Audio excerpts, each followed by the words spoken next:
নগাঁও জিলা পুথিভঁৰালত দেওবাৰে উদযাপন কৰা হয় নগাঁও সাহিত্য কাননৰ ৬ষ্ঠ বৰ্ষৰ বাৰ্ষিক অধিৱেশন।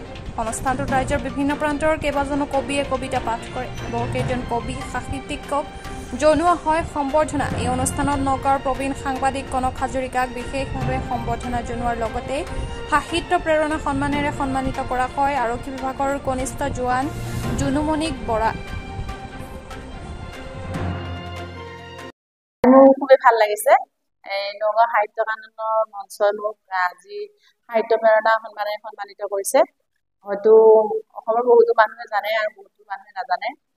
মই এজন অসম পুলিচৰ মহিলা কনিষ্টবল। মই আধা ঘণ্টা খালী চকুৰে সূৰ্য চাই ইতিমধ্যে মই ইণ্ডিয়া বুক অফ ৰেকৰ্ড কৰাৰ লগতে 5বাৰলৈ বিশ্ব ৰেকৰ্ড কৰিছোঁ। লগতে মই ডক্টৰেট ডিগ্ৰী আৰু ৰাষ্ট্ৰপতি মেডেল, অসম গৌৰৱ ইত্যাদি সন্মানেৰে সন্মানিত হৈছোঁ। ইয়াৰ উপৰিও বিভিন্ন সন্মানেৰে সন্মানিত কৰিছে বীৰংগনা বঁটা, আদৰ্শ মাতৃ, এনেকুৱা বিভিন্ন সন্মানেৰে সন্মানিত কৰিছে।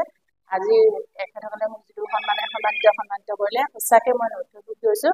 লগতে মই সাহিত্য কাননৰ সমূহ কৰ্মকৰ্তাৰ লগতে প্ৰেমিক চৰাই হাইজুদ্দিন ছাৰক অশেষ হৃদয়ৰ পৰা ধন্যবাদ জনাইছোঁ। হয়, আমি আচলতে বিৰতিৰ পিছত নহয়, আমাৰ প্ৰথম এইটো অধিৱেশন হৈছে। যিটো আমি অধিৱেশনটো আচলতে আমি বছৰে বছৰে আমি আয়োজন কৰাৰ ক্ষমতা নাই। গতিকে আমি 6 বছৰৰ মূৰত এবাৰ কৰিছোঁ।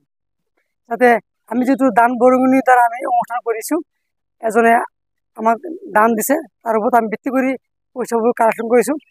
আমাক যোনে যেনেকৈ সহায় কৰিছে, যিটো আমাৰ আৰ্থিক দৰকাৰ, অলপ ধনৰ দৰকাৰ, সেই পইচাখিনি আমি ইয়াত একগোট কৰি আমাৰ মঞ্চখন সকলোকে একগোট কৰিব পৰা মঞ্চ এখন দিব পৰা ব্যৱস্থা কৰিছোঁ। আৰু লগতে অধিৱেশন আয়োজন আমি এইকাৰণে কৰিছোঁ যাতে অসমৰ বিভিন্ন প্ৰান্তৰ কবি সাহিত্যসকলে একগোট হৈ আমি এজন আনলৈ চাহ চিনাকি হ'ব পাৰোঁ।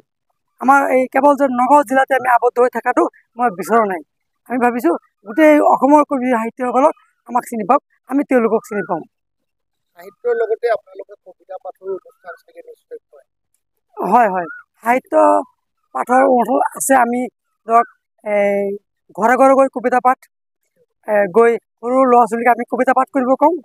আৰু সেই কবিতা পাঠ কৰাৰ বিনিময়ত আমি কি কৰোঁ, সেই সৰু কণমানি শিশুজনক আমি পিতৃ মাতৃৰ দ্বাৰা, অভিভাৱকৰ দ্বাৰা আমি কি কৰোঁ, গামোচা আৰু এখন মানপত্ৰ দিওঁ, যাতে এই ছোৱালীজনী বা বাচ্চাজন